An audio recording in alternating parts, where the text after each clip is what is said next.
I cannot tell you how many people have reached out to me for us to make this video. Now, I will say, I don't necessarily love the idea of a bust-free running back, receiver, whatever they may be, because I think in your fantasy football league, if you go in thinking that, hell, I just need to make sure I don't lose, you are destined to lose. I know that doesn't make sense, but you really need to understand that there's going to be one winner in your 12-team league. Now, I'm no mathematician, but that equals about an 8.5% chance that you win your league on average if you're just an average player. So if you go through and you take players that just won't bust, yet you don't have any massive hits. You don't find Deebo Samuel from last year. You don't find Cooper Kupp from last year. You don't find Mark Andrews from last year. Hell, you're not going to win. So what I like doing is I like going and taking a shot on a couple of risky guys, going and taking a shot on someone like Michael Thomas that you think has an elite ceiling, but has a very risky floor overall. And then backfilling your roster after you have already identified those very volatile players that make or break your season.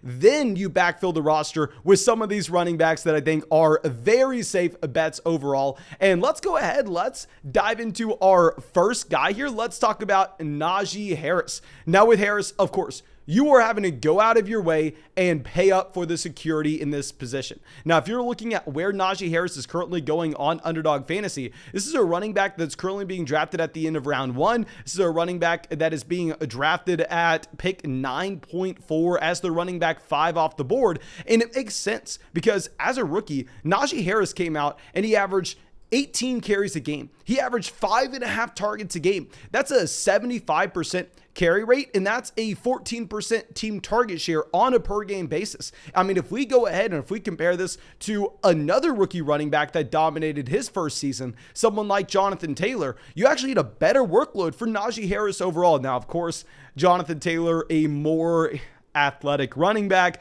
Jonathan Taylor, a more talented running back overall. So Jonathan Taylor is going to do more on a per touch base, especially if you look at the offensive line play in Indianapolis compared to Pittsburgh. I don't want to say that Naji Harris, because he had a better workload his rookie season, is going to be a better running back than Jonathan Taylor was his second year. Of course, that would be crazy for me to try to say, but Naji Harris was a top 10 running back as a rookie, and this was without a crazy touchdown rate. You had over 20 touches a game for Naji Harris. However, he only scored about 0.58 touchdowns per game. That touchdown rate is, if anything, under what you would expect it to be. Now, I understand that maybe people want to also come out of their way and say, well, Mason, you know what? There's no Ben Roethlisberger. This can be a very bad offense overall. Mike Tomlin has never had a losing season, and Ben Roethlisberger was a train wreck last year. Ben Roethlisberger, we're going to continue to say this. This is why I'm fine drafting Deontay Johnson. I'm fine drafting Chase Claypool. Ben Roethlisberger, 6.2 adjusted yards per pass attempt. Ben Roethlisberger was only ahead of Justin Fields, Andy Dalton, Zach Wilson, Jacoby Brissett, Trevor Lawrence, and Sam Darnold with this adjusted yards per pass attempt. If we look at non-rookies, he was only ahead of Andy Dalton, Jacoby Brissett, and Sam Darnold. That is the caliber of quarterback that you are looking at from Ben Roethlisberger in his age 39 season. And we know that you should come to expect those elite level jumps in year 2 at the running back position in particular. You saw Jonathan Taylor go from being the running back 10 on a per game basis to the running back 2 on a per game basis. You saw DeAndre Swift going from the running back 17 on a per game basis to the running back 10 on a per game basis. And what's most predictive season to season is not going to be your yards per touch. It's not going to be your touchdown rate. It's not going to be your efficiency metrics. It's going to be the workload that you had in your offense, which Naji Harris was the best running back overall. If you're looking at a snap rate, his snaps played through the freaking roof. Now, I will say, I don't think Naji Harris has the same ceiling that you would find some other running backs in this range. Like if we're looking at other round one running backs, you have Austin Eckler, Derrick Henry going right before Naji Harris. And that makes sense in my opinion, because if you go ahead and if you look at the raw ceiling that you would have from Austin Eckler, who scored 20 touchdowns last year because he's playing with Justin Herbert in one of the best offenses in football, while I would argue based on the workload that Austin Eckler would have a lower floor than Naji Harris if the touchdowns weren't there. The ceiling is going to be better given his role in the receiving game, as well as the red zone opportunities in Los Angeles. Very similar to Derrick Henry. We've seen Derrick Henry with this elite athletic profile have the ability to break off big plays, to have the ability to rack up a ridiculous amount of runs over 20 yards, where Naji Harris is not the athlete to do that. Naji Harris is going to be working with that pure volume. So I think Naji Harris is a bust-proof player, but if we take Naji Harris in the first, I definitely think that this is a team that you probably have to go ahead and take those risky guys a little bit later on that could hit big for you, but yes, could flame out at the same time. Someone like a Michael Thomas would be the perfect example. Now, let's go over to running backs that are going to be a little bit cheaper. Let's go to a running back that is currently going in the 5th round. Now, this is hilarious. Let me pull up his ADP on Underdog Fantasy. You have David Montgomery going at pick 51. David Montgomery is being drafted after Gabriel Davis, after DK Metcalf, after freaking Allen Robinson. It's crazy. I don't understand how David Montgomery does not hit at this price tag on Underdog Fantasy. Now, of course, if you want to go ahead and draft David Montgomery on Underdog Fantasy, if you want to go get in a real money fantasy football draft right now, go have some fun in your life. Go sign up for Underdog in the link in the description of this video, the link in the comment section. And when you go and sign up for Underdog Fantasy and you use promo code FLOCK, they will match your first deposit dollar for dollar up to $100. Not only are they going to match your deposit dollar for dollar up to $100, but you can have fun with us, draft in the live stream. On top of that, you can draft in a public lobby. You could get our 2022 rankings when you sign up, get our 2022 dynasty rankings when you sign up, get our 2022 dynasty rookie draft guide when you sign up. So please go ahead, take advantage of that ASAP. But diving into David Montgomery, this is a running back that over the past 3 years has had a very consistent workload to the point where it's almost surprising. David Montgomery has averaged 63% of his team's carries on a per game basis, and he's had a target share over 10% as well. I mean, that's a mark that very few players are able to get to. And we've talked about this a ton as well. If we go ahead and if we look at David Montgomery split after the Khalil Herbert breakout, a lot of people think that Herbert's going to be a part of a committee this upcoming season, which is driving down the ADP for David Montgomery ever so slightly. But I'm looking at the situation saying, hell, David Montgomery's the workhorse he's always been. Herbert had 4 carries per game after the breakout when David Montgomery came back. And I know a lot of people are going to say, well, Mason, I don't know if you can classify David Montgomery as a bust-proof running back, because what happens if this offense is piss poor? What happens if this is one of the worst offenses in the NFL? And I got news for you. It's been one of the worst offenses in the NFL. I am unsure what your opinion of the Chicago Bears have been over the past 3 years, whether you're looking at 2019, 2020, 2021. This has been a team with no stable answer at quarterback. This has been a team with a bad offensive line. This has been a team with Matt freaking Nagy. And I know people want to say, oh, it's a new coaching staff. Maybe this upcoming coaching staff doesn't want to use the bell cow, David. Why would they not? This team lacks weapons overall. This team right now has Darnell Mooney as their wide receiver 1. Now, I hate that people are going to come at me in the comment section, but be realistic with yourself. Is Darnell Mooney a top 16 wide receiver in the NFL? Because if he's not a top 16 wide receiver in the NFL, he's a below average wide receiver 1. Darnell Mooney is a below average wide receiver 1 for an NFL team. On top of this, their wide receiver 2 is either Byron Pringle or Velus Jones Jr. I'll tell you right now, they would be below average NFL wide receiver 4s, okay? On top of this, they have Cole Kmet at tight end. Like, this is a team that has absolutely no weapons in the slightest. For them to take David Montgomery off the field for someone like Herbert, who simply can't be used as a receiver, that would be obnoxious. This is a running back in David Montgomery that was able to account for 12.5% of this team's target share on a per game basis last season. You can't get that guy off the field when you have no other passing options when Allen Robinson is gone. The coaching staff will use David Montgomery as the bell cow. Yes, this was a very bad offense last year, but David Montgomery still managed to finish as the running back 15 on a per game basis. He was, if anything, unlucky with touchdowns. The man only averaged half a touchdown a game despite having a combined 20 carries plus targets on a per game basis. Hell, I think David Montgomery is a bust-proof player if he's going behind Metcalf, if he's going behind Gabriel Davis, if he's going behind Allen Robinson. I don't see how you don't draft him here. Now, very similar. another running back that y'all have seen me draft over and over and over again, that I want to say is a bust-proof player just because he is currently being drafted as the running back 22. He's being drafted behind players like Amari Cooper. He's being drafted right next to a wide receiver like Amon-Ra St. Brown. Josh Jacobs. Josh Jacobs is consistently going in the 6th round of fantasy drafts on Underdog Fantasy. Over the past 3 years, the lowest Josh Jacobs has ever finished in the NFL is the running back 16 on a per game basis. And Josh Jacobs has improved his overall workload in this offense, specifically with his high value touches in the receiving game. Josh Jacobs went from 2 targets a game as a rookie, someone that was primarily just a first and second down grinder, up to 3 targets a game as a sophomore, where you're sitting there going, okay, well, I guess he's not just like Derrick Henry. I guess he is going to have some involvement as a pass catcher, to 4.27 targets per game in 2021. That's above average across the running back position overall, almost an 11.5% team target share. Now, yes, the touchdowns have come down ever so slightly, and I honestly don't even want to say that the touchdowns will be coming back up, because you look at Davante Adams being added back into this offense. All of a sudden, if you're the head coach for the Las Vegas Raiders and you're inside the 5-yard line, previously you look at your personnel and you go, hell,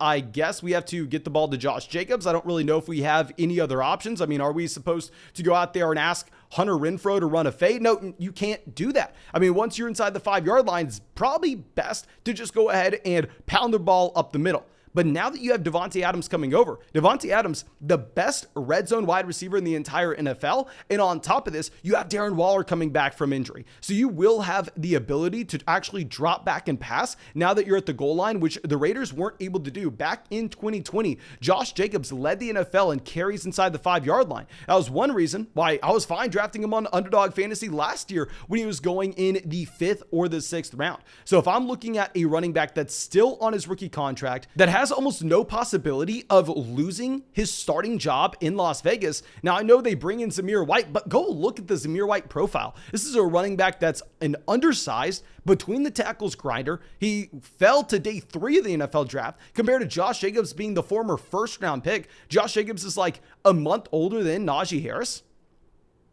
I think Josh Jacobs is going to be a mid running back too. Now, no, I don't necessarily think that you should go out and draft him in the 4th round. I don't think you should draft him at the very beginning of the 5th, because I will be the first person to admit Josh Jacobs has a capped ceiling, because we don't necessarily assume that his role in the receiving game will continue to go up with the addition of Davante Adams. We don't assume that his red zone usage will go up with Davante Adams as well in this offense. I am worried about potentially the high value touches being capped off. Yes, I would be very, very, very, very surprised if Josh Jacobs was the running back 5 on a per game basis this upcoming season, even with the better overall offense. So he is the perfect example of someone you're getting a discount on because the ceiling is going to be capped.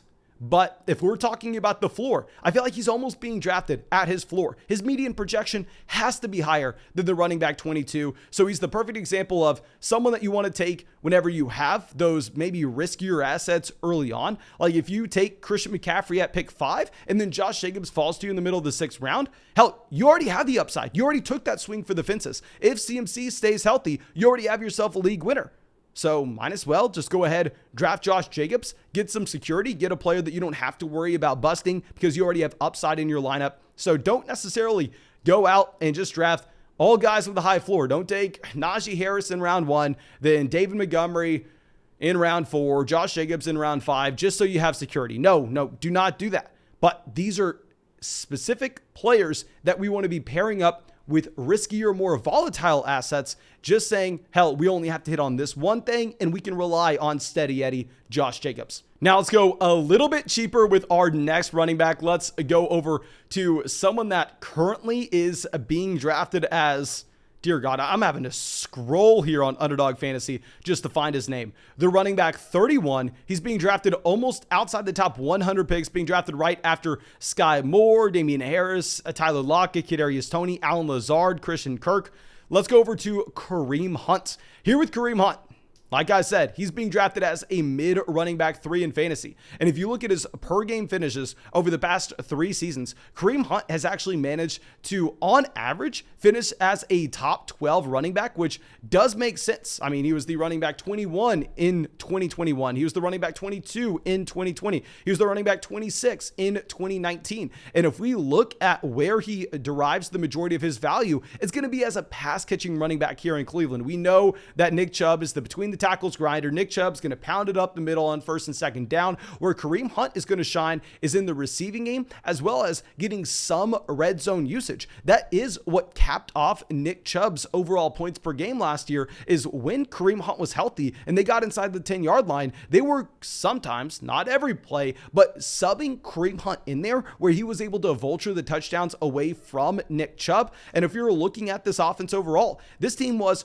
horrendous. Baker Mayfield was one of the worst quarterbacks in the NFL last season. Now, yes, you can blame that on the injury. I think Baker Mayfield can be significantly better this upcoming season, but we're not necessarily trying to determine the exact talent level of Baker Mayfield. We're just more so looking at what kind of play that Kareem Hunt had at the quarterback position last year. So even if Watson was to be suspended for an entire season, Kareem Hunt still isn't going to be dealing with quarterback play that was that much worse than where he stood last season. If you look at where PFF currently projects this Cleveland Browns offensive line to be, this is supposed to be a top 5 offensive line overall. And if you look at Dearness Johnson in games that both Nick Chubb and Kareem Hunt were healthy, Dearness Johnson has almost no role. Kareem Hunt was drafted in the same class that you had Alvin Kamara, Dalvin Cook, Christian McCaffrey, Joe Mixon. Kareem Hunt is younger than you would actually assume. And if you're getting him as a mid running back 3 when he's on average finished as a top 24 option in an offense that hasn't been great over the past 3 years, this is a great example of a running back that is being drafted at his floor.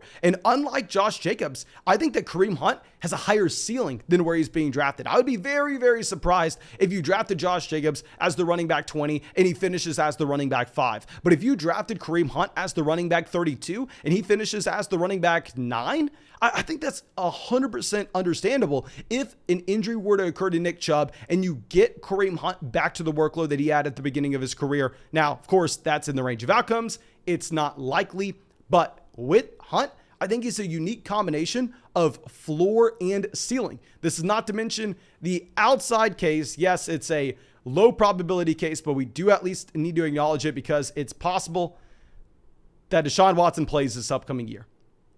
If Deshaun Watson plays this upcoming season, dear God, in those games, we can assume that the overall passing efficiency is going to be through the roof in Cleveland.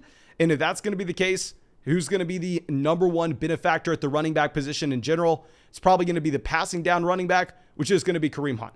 Now let's go over to a running back that has slid up ADP ever so slightly, but he's still being drafted as a running back 3 right now on Underdog Fantasy, being drafted as the running back 33, so almost a running back 4, Melvin Gordon. With Melvin Gordon, this is a running back that has gotten worse every single year over the past 3 years. 59% of his team's carries, 51% to 44%. And if we look at his target rate, same thing, 12.5%, 8.5%, down to 7% this past season. So you have seen Melvin Gordon's role get diminished every single year over the past 3. So no, I don't necessarily think that we can use those numbers from 2019, 2020. You have Javonte Williams here. It's a different situation overall. What I would say is the workload's probably going to be down for Melvin Gordon. However, if you're going to be looking at the efficiency on a per touch basis, that should be up. I mean, you don't have any downgrades at the offensive line. You have Russell Wilson coming in, making games more competitive. More importantly, not allowing teams to go ahead and to stack the box, because